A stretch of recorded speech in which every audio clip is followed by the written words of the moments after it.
Hello everybody, and welcome to this video, which is kindly sponsored by Squarespace.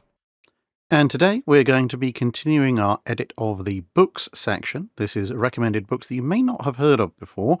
So there were two sections left blank from our initial template. So the first one I'm going to replace with The Darkest Hour by Michael A. I think it's Piegzik. And he's written a 2-volume series that frankly is one of the best researched and most accurate accounts of Operation C that I've found.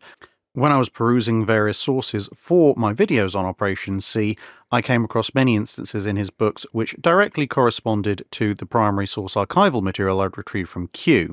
So absolute top marks there. And our other book is USS New Jersey, The Complete History by Paul Stilwell. If you need an introduction to Paul Stilwell, well, most recently he wrote Battleship Commander, the biography of Admiral Lee, and he's written a frankly worrying number of books over his career as an author. But now he's telling you the story of the New Jersey from her conception to her launch to her service and then her time as a museum ship as well. And I'm going to go back and put the links into Hellion Books for the Darkest Hour volumes because I think that's the only place you can actually get those books in both physical and EPUB form. Nice and easy. So if after all these little mini tutorials I've been doing you think you could build a website for maybe ideally naval history purposes, but you never know, you might want to do it for some other reason, then head over to squarespace.com/Drakenfell. You can get a free trial, and once you're ready, that little link will give you 10% off your first website or domain. So thanks once again to Squarespace for sponsoring the video, and on with the main show. One of the questions that I get asked reasonably often is, Drak, why did boarding actions kind of mostly stop in terms of confrontations between two military vessels during the 19th century, and then obviously going into the 20th century they barely happen at all? And related to that, why were boarding actions done in the first place? Well, let's have a look at the answer to that question in the context of cannon-armed warships, or later gun-armed warships. And the reason I make that qualification is that, of course, prior to the advent of large shipboard artillery, boarding an enemy ship was pretty much the only way you could actually take out said enemy ship. Granted, there were a few other ways you might do it. Ramming, for example, was very common in ancient times, and there were things like various catapults and, if you were fighting the Byzantine navy, Greek fire. But the use of almost any of those weapon systems was very situational, and so direct confrontation between armed sailors, or potentially what we would today call Marines, but very often were just land troops who were stuck on board for the purpose of hand-to-hand combat, was the main way of resolving most naval combat. As well as winning you the battle, it had a couple of other benefits. Firstly, it allowed you to either kill or capture enemy soldiers and sailors, both of which were relatively highly trained personnel and therefore in limited supply. And secondly, it meant that if you did the boarding action correctly, you got a free ship, which had a doubly negative effect on your enemy because they had lost a ship, but you had also gained a ship. So if you went into a battle where, let's say, you had 10 triremes, the enemy has 10 triremes, you fight it out, and you sink their 10 triremes, you now have a 10-ship advantage over the enemy. Conversely, if you board and capture those 10 triremes, they still have 0 triremes, but you now have 20 triremes, which means the enemy can't just build another 10 to be equal to you again, they have to build 20, and of course you might build more, which hopefully will give you a major advantage going forward. Now, if we fast forward to the era of gun-armed vessels, so we're talking what for the UK would be the Tudor period, so the 1500s onwards, roughly, boarding is still a major factor, even once ships are covered in guns. The Battle of Lepanto, for instance, there's a fair amount of gunfire going on from various ships' cannons and culverins, but there's also an awful lot of boarding, and in fact most of the action after the initial exchanges of gunfire is boarding.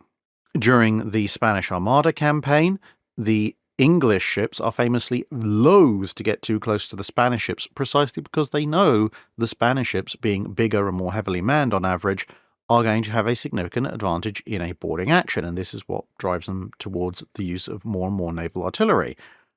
But the boarding action doesn't go away when both sides have a lot of artillery and can fire at a reasonably decent rate. You still see lots and lots of ships going alongside each other and hand-to-hand fighting ensuing. So we have to look at why are they still happening, but also how are boarding actions working during the classic Age of Sail. Now, the two main reasons for boarding actions in ancient times, namely that, hey, you get a free ship, so that's an asset to you, and you're removing an entire crew of sailors and marines from the enemy, are still perfectly valid reasons. Trained and experienced sailors are an incredibly valuable commodity, and time again, you can actually trace the course of naval wars in the Age of Sail having a dramatic shift in their fortunes if one side or the other has fought a fairly major battle where there have been an extensive number of casualties, either killed and badly wounded, or captured, or a combination of both. If one side loses a few hundred and the other side loses a few thousand, the side that's lost a few thousand, regardless of whether it's Britain, France, Spain, or any of the other relatively large naval powers of the period, has now lost a significant percentage of their mobile, trained sailor population. And that means that even if they rebuild the rest of their fleet, the experience to operate and man that fleet has been badly diminished, which in turn means that the next battle is going to be even easier for their opponents, and you can end up with a rather destructive cycle going on, somewhat akin to the losses that the Imperial Japanese Navy suffered in its pilot corps during World War II. The Battle of Lepanto, mentioned previously, is actually a good example of this, because although the Ottomans were able to largely rebuild the fleet that they'd lost very quickly, the number of skilled sailors and soldiers that they lost couldn't be replaced anywhere near as quickly, and subsequent Ottoman fleets for a good period were much easier to defeat and much less likely to seek action after the heavy losses of Lepanto. The ability to gain somebody else's ship to use for your own purposes was also highly useful, especially as the Age of Sail went on, because a trireme in ancient times, a galley at Lepanto, or some other similar ship could be thrown together in fairly short order. But by the time you get to the period of first, second, and third-rate ships of the line, these are ships which would need years to season the wood that you were going to use, and even if you had an ongoing process to maintain stocks of seasoned wood, the actual construction, commissioning, crewing, and training of such a ship was again a process that would be years in the making. So replacing lost capital ships was a much more difficult task, both in terms of expense and time, and of course every capital ship that you captured and brought into your fold, even if it needed some repairs to make it fully serviceable, was a huge saving in cost and time for you in expanding your fleet. There was also the opportunity to learn the secrets of enemy ship construction, as by the time you get to the classic Age of Sail, every nation was designing their warships a little bit differently. Some were more agile, some were faster, some were more durable in battle, some were more durable in terms of long ocean voyages, and you could even have secret weapons, such as the carronade, that could be found aboard certain ships. And that's just general factors when it comes to capturing warships. More situationally, an enemy ship fresh out of port is probably going to be stocked full of supplies, and if you've been on blockade duty or been on station elsewhere for months or years at a time, just being able to replenish food, water, and alcohol might be a huge boon. Some warships were used to transport incredibly valuable supplies or treasures. The Spanish especially would start to use their warships to transport gold, jewels, and other materials from their holdings in South America. Fast warships could also often be found transporting large amounts of hard currency around the world to pay for various things that the home nation needed to acquire, including some sailors' pay. There could also be potentially valuable prisoners on board, and the ship might be on a very specific mission, be that diplomatic or otherwise, and capturing that vessel may set back the enemy's efforts by a huge amount.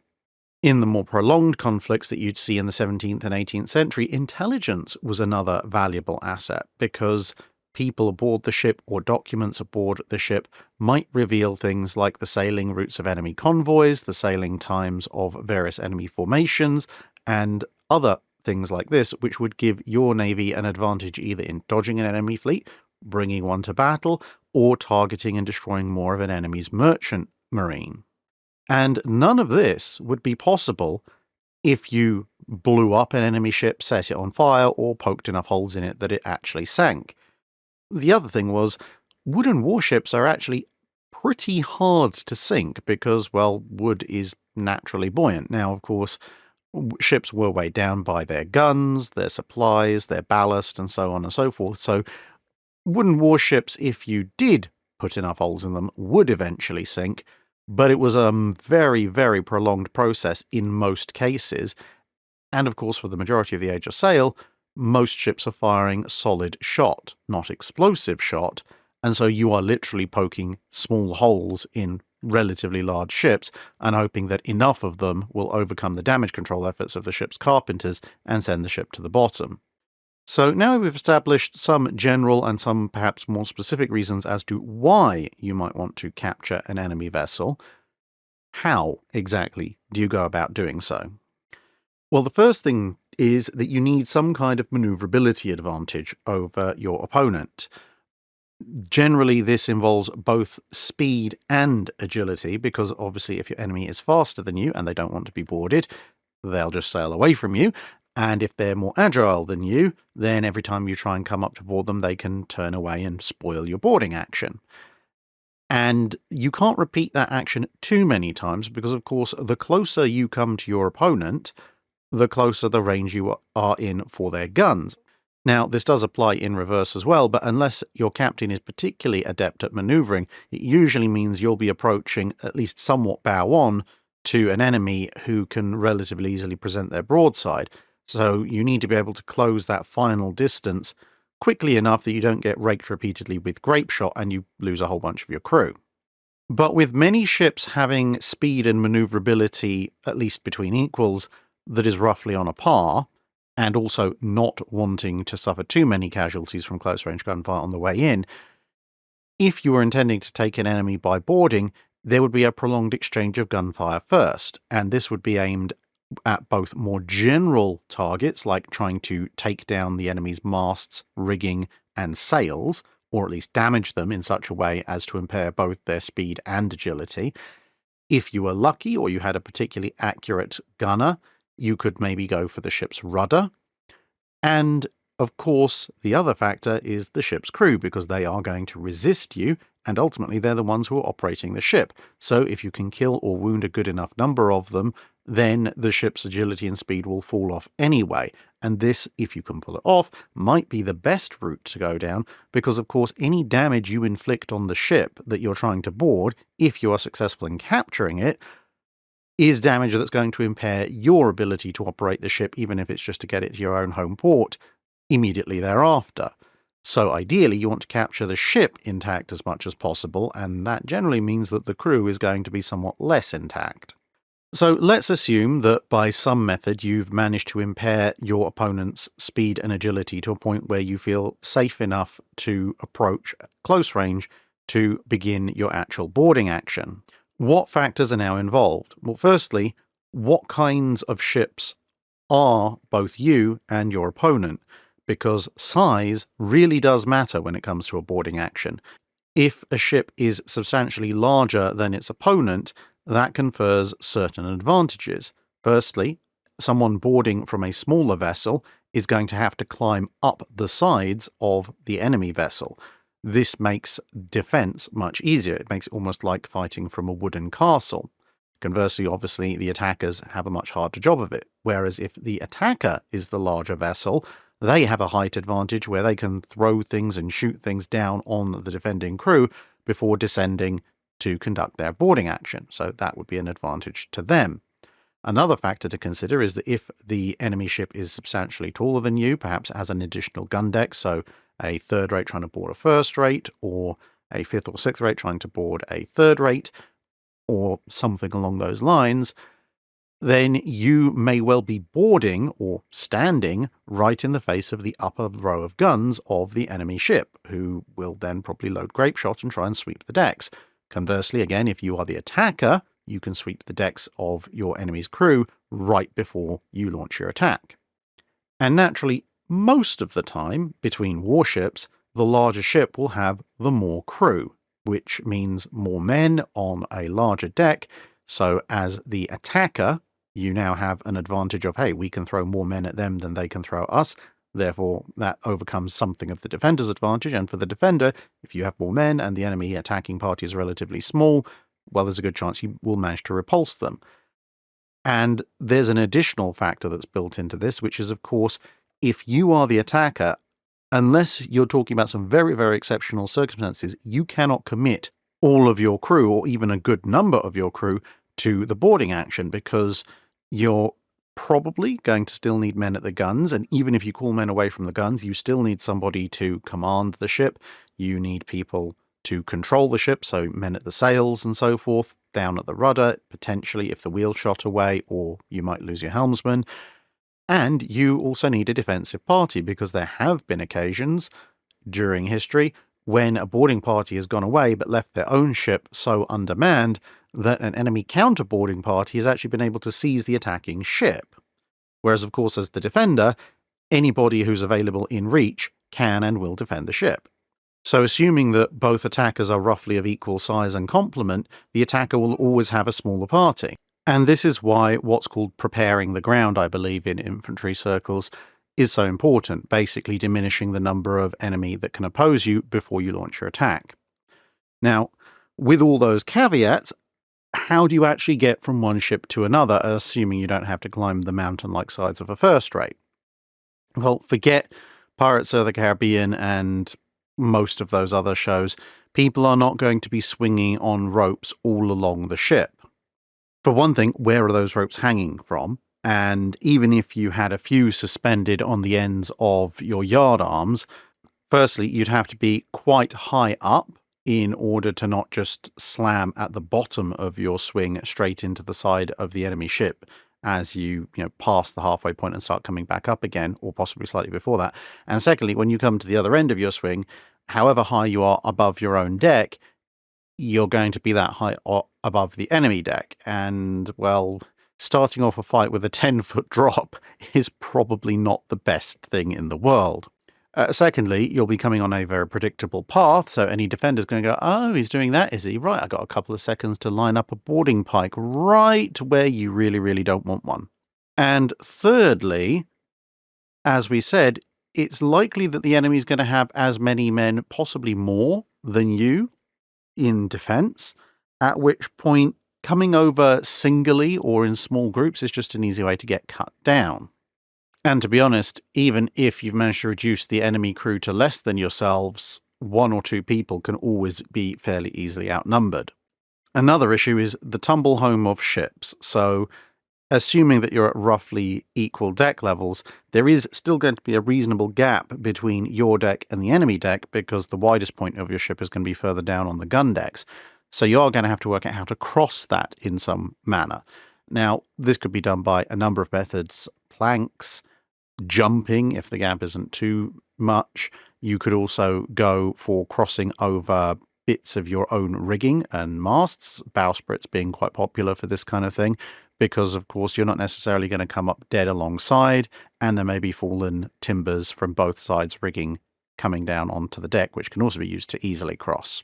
So your boarding party would normally be fairly concentrated. You'd identify a point that you want to board at your enemy ship at, and everyone would swarm over there. This keeps your boarding party nice and organized and unified, which obviously A, helps maintain unit cohesion, B, means you can defend each other, and C, the enemy has to defend everywhere, because you could theoretically come over almost anywhere where the two ships are locked together, whereas if you can choose exactly where you're going to cross, then obviously you can gain local superiority, at least for a short time, which should be enough to get your boarding party over.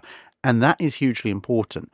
In various HEMA exercises I've done where we've actually simulated boarding actions, if you have roughly equal crew on either side, or even a slight disadvantage to the defender, it's actually almost contemptuously easy to bottle in and defeat a boarding party when you know where they're coming from. because the defenders just have to form a circle with boarding pikes or bayoneted muskets or a mixture of those, plus, of course, some firearms, and your boarding party starts coming across and you get defeated in detail. You get 3 or 4 people across, they get hit by 15 or 20 people. They might take out one of the defenders, but then your next 5 across, they might take out another defender, but they also get taken out, and so on and so forth. And the only way to really overcome that kind of bottling or kettling effect is either to rush over en masse and accept huge casualties, and even then you've only broken that initial defensive ring, or, as I said, to go somewhere else, or to level that concentrated defensive party with, I don't know, a 12-pounder loaded with grape shot or something like that. So let's say you've successfully gotten a boarding party over onto the deck of the enemy, and either the enemy are disorganized or reduced in number enough that you are winning the melee fight. And this can be something that goes back and forth quite a bit, because you're going to have men in the fighting tops on both ships. So they might be throwing grenades, shooting with muskets, all sorts of things. But ultimately, because of the relatively low rate of fire of such weapons, they can hamper, but in a really fierce boarding action, they can't in and of themselves really turn the tide. But on the upper decks of the ship, where you're fighting in the open air, the enemy can potentially call up reinforcements from down below in their gun decks if they have enough time. So you have a couple of key points that you want to try and take control of. And which ones you go for first is going to be dictated largely by where you came in on the ship. So the ship's wheel is a very vital point to take over, because of course that's where the helmsman is, that's where the ship is being steered from. So potentially in a boarding action, if a boarding party gets onto an enemy ship, the enemy ship, if they still have control of their vessel, could sheer off. And that would mean that your small boarding party is now isolated and can be defeated by the defenders without any hope of reinforcement from the other side. So take control of the ship's wheel if possible. Now, of course, you can still steer the ship from positions lower down within the vessel. However, in order to do so, you need orders, and the orders come from the officers, and the officers are mostly up top.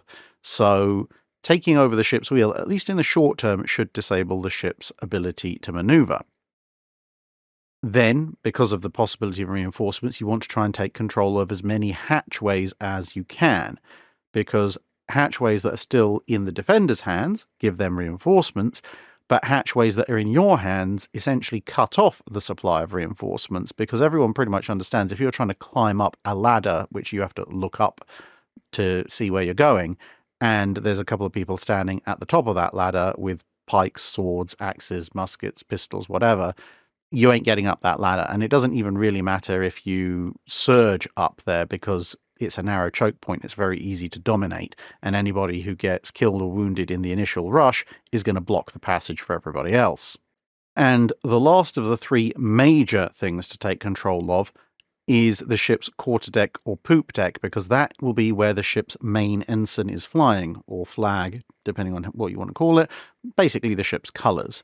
And the tradition in that time is that if you strike your colours, i.e. your colours are hauled down, you have surrendered.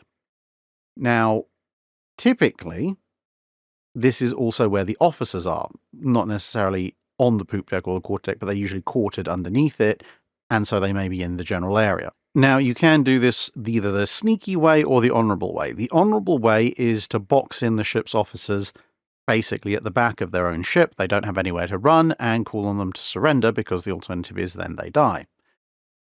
Usually at that point, they will surrender unless there's a very large contingent of their friends coming from further along the ship. And then they will haul their colours down, and obviously the colours are visible from pretty much anywhere on the upper deck, so when the men see the colours hauled down, and hopefully people shouting that there's been a surrender, they will give up the fight. Great. The sneaky way, which was done occasionally, would be to just take control of the quarterdeck or the poop deck, whichever one the ship has, and regardless of what enemy officers may or may not be there, you haul down the enemy colours yourself. Because if you do that, in the confusion of the fighting, there's a good chance that the rest of the crew of the defending ship might not realise that you've done it, rather than their own side, and so they might conclude that there has been a surrender, and once they have at least initially surrendered, then you now have the upper hand, and you can make it such that them trying to unsurrender is going to be very problematic. So you might actually get a real surrender out of faking a surrender. Now, of course, you can also get a real surrender by cornering the enemy's officers somewhere else on the upper decks, but that can be a little harder to sort out because A, you've got to find them and pin them down, and B, it's much harder to communicate to the rest of the enemy crew that they have surrendered just by shouting. Now, the forecastle and the stern are natural readouts. You can be barricaded in there and so forth, and the enemy might well retreat there. That's often where many last stands are taken, or where the enemy is boxed in, and then the boarding action might end in a negotiated surrender rather than kill everyone on the upper deck. But the overall point of taking the upper decks, as opposed to going down and fighting in the gun decks, where there's going to be even more crew and you are definitely going to be outnumbered, is simply that you don't need to go anywhere other than the upper decks, because on an Age of Sail ship, the means of command, both in terms of the officers and the wheel, the primary means of steering, and the means of propulsion, the sails, the mast, the rigging, etc., they are all at the upper deck level or higher. So once you've taken control of the upper deck, you have control of the ship. Yes, the gunnery crew could in theory keep shooting, but you can just turn the ship in a manner that means they can't bring their guns to bear on your ship. And since you literally have the high ground, if the crew below continue to resist, you have a lot of options that they really can't counter, like throwing grenades down hatchways, or in one or two cases, people just dismounting various upper deck guns loaded with anti-personnel shot and aiming them down the hatchways. There really isn't much that the crew below decks can do, and along with the honor code of the time, since most of the officers are above and you've probably captured them at this point, if the colours are struck, the officers are saying it's a surrender, and realistically there's no hope of continuing the fight for the crew below the gun decks, they'll give up. Now, of course, they do still, as I said, massively outnumber you, so you probably want to keep them down there until you can send over a prize crew, and even then probably keep them locked up below. But essentially, you've captured the means of command and the means of propulsion, and that is what gives you the ship. Now, come the age of steam and iron, and then steam and steel, everything about this equation changes. Because the minute you have steam propulsion, the means of propulsion are now possibly partly above, because obviously for a good period of the late 19th century you had steam and sail.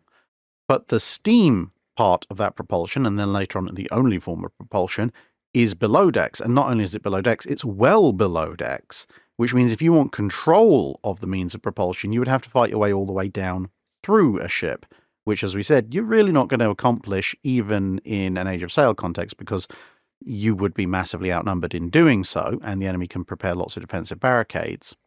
And doubly so once you get to the Age of Iron and Steel, because at that point you can have steel bulkheads, armoured bulkheads and deck hatches and so forth. And frankly, nothing that you are going to be carrying as a boarding party is going to be able to easily, or at all possibly, penetrate that. So the enemy can just turtle up and go, yeah, well, sure, you have the upper deck. Why do we care? We can still steer the ship, and we've still got control of the gun deck, so we can still fire, and we've got auxiliary steering, so we can still steer, even if, people sticking their heads out of the gun ports are our main way of working out where we're going.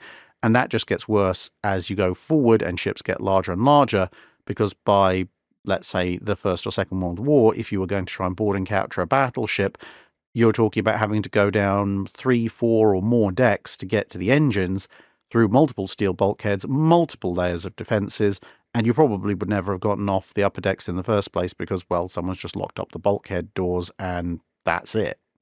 And at that point, the guns can still even be firing, because of course the gun turrets will have their doors and hatches shut up, and the barbettes go deep down into the ship, so they can just keep firing no matter what you're doing on the upper deck. And in actual fact, someone might, in the case of a very bizarre boarding action between World War I battleships, might actually end up using their main guns as a form of defensive weapon, not by actively shooting you, but by just using the gun blast of a 12, 14 or 15-inch gun to flatten everybody in the immediate vicinity. And in terms of the means of command, well, Okay, if you're talking about an ironclad like Gloire, Warrior, or New Ironsides, something of the 1860s, sure, at that stage, the captain and the officers are still mostly out on the upper decks, so you could, in theory, capture them. But if anyone's been aboard HMS Warrior, you'll know that even there's a small armoured fighting tower where the officers could relatively easily retreat to. And sure, you could take that, but it's going to cost you a huge amount to do. Once ships start getting proper bridge superstructures in place, then the whole task of taking out the means of command becomes even harder for a boarding party because they face almost the same problems that they'd face trying to take out the means of propulsion, except they're having to go up instead of down. Basically, someone closes the door, now what are you going to do about it? So the fundamental objectives of a boarding action in the Age of Sail simply aren't really achievable once you get much into the Age of Iron, let alone the Age of Steel. Another factor to consider is that in the Age of Sail, if you somewhat diminish the enemy's firepower by knocking out gun crews and cannon and so forth, you can absorb a certain amount of punishment as you come in to close range, with your presumably much more intact gun decks as well, because solid shot, wooden hulls, it's very, very unlikely that someone's going to knock out your ship in a single broadside, especially if you're maneuvering carefully and perhaps suppressing their gunners with your own. Whereas in the Age of Iron and Steel, if you come up close to an enemy that's even partially capable of resistance, they could put a heavy caliber round straight into you and potentially destroy you in a single shot if they hit your magazines, or still do terrific damage. At which point, the only way you're going to be closing in for boarding is if you have absolutely definitely knocked out pretty much every gun there is on an enemy ship, at which point, A, you've probably done enough damage that the ship is going to sink very rapidly anyway, which makes boarding very impractical. B, it's probably on fire, and you don't really want to get involved in that. And C, if an enemy ship has truly been that badly worked over and is somehow miraculously not about to immediately sink, you can probably just demand their surrender straight up anyway and get it without the need for a boarding action, which actually happens at the aftermath of the Battle of Tsushima. And objectives aside, the other big problem is how would you even get on board in the first place? Because, well, you don't have sails to aim at to cripple the enemy propulsion anymore. And if you are able to knock out the enemy's engines with hits at or below the waterline, again, you've probably done severe enough damage to the enemy at that point that they're probably going to surrender without a boarding party or sink in relatively short order, thanks to the extremely large open volumes that make up the machinery spaces of later stage iron and then steel warships. And of course, as long as the propulsion works in any real way, shape, or form, they can just pull away from you if you do try to get up close to board. Trying to board with boats is out of the question because, again, unless the ship is completely crippled, it can outsail your boats and shoot at them. And that means that by the time you get to the 20th century, boarding actions are essentially restricted to very small craft where most of the above issues either don't apply or can be relatively easily bypassed. So things like Schnellboote, MGBs, MTBs, PT boats, that kind of thing. Or when you can take the enemy completely by surprise, and ideally when they're not underway. A number of actions in various ports had this occurred, even during the Second World War. Or in very, very, very rare instances, when you're talking about incidents at sea, like the Altmark incident. Well, firstly, the Altmark had gone aground, so all those mobility issues no longer applied. Secondly, Altmark was an auxiliary, so essentially had a merchant ship crew, so a very small crew and a not particularly well-equipped crew in terms of resisting a hand-to-hand boarding action, whereas HMS Cossack was a warship with a lot of very motivated, very heavily armed sailors, and even then, it stands out as an extremely unique event. And perhaps most prosaically, the simple fact of the matter is that past 1900, ship-to-ship combat had gotten up to ranges that, without very exceptional circumstances coming into play, the entire fight would be over at ranges so far removed from Nelsonian that even if you'd battered an enemy ship to the point of surrender, the chances were by the time you'd actually closed in on it, it would have sunk. Or, if it was still active, hey, they've surrendered, so why do you need to bother with anything other than a ceremonial boarding party? So hopefully that explains some of the reasons why boarding was done in the first place, what in particular made boarding viable during the Age of Sail, and why most of those reasons went away, and thus with it, so did most boarding actions once you got into the late 19th century and the Age of Steam and Iron, and then the early 20th century and the Age of Steam and Steel. As always, leave some questions in the comments below if you'd like anything clarified, and thank you very much for listening.